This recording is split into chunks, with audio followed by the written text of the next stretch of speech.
Ağız beklemek.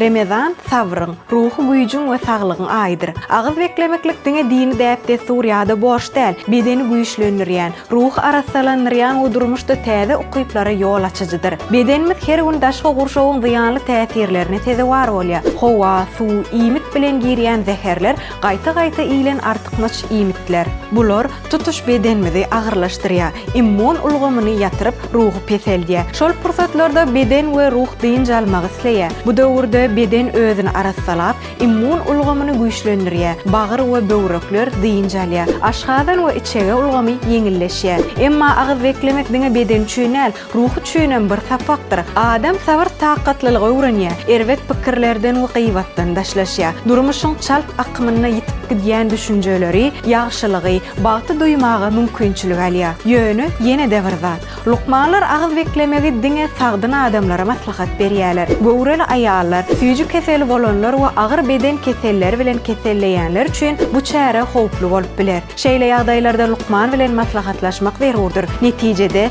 ağız beklemek dogry we yerlikli ýerine ýetirilenine, saglygyň berkidilmegine ýardam edýär. Şoň üçin biz bedeni we ruhy arassalap, sagdyn, güýçli we bagtly bolmak üçin ağız beklemegi durmuşyň bir bölegi ýaly kabul etmeli. Orada bayramyňyz mübarek bolsun.